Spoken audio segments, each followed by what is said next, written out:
A treia depunere pe anul ăsta.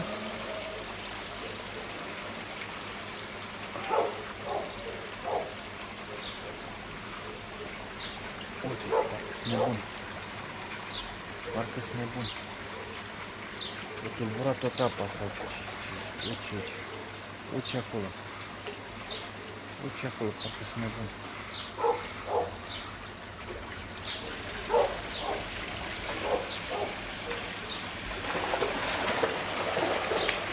Uite acolo.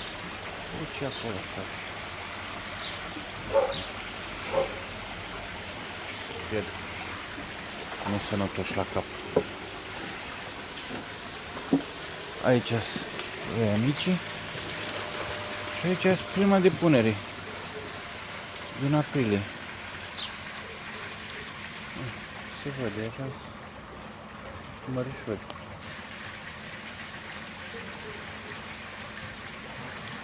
Au peste 1 centimetru.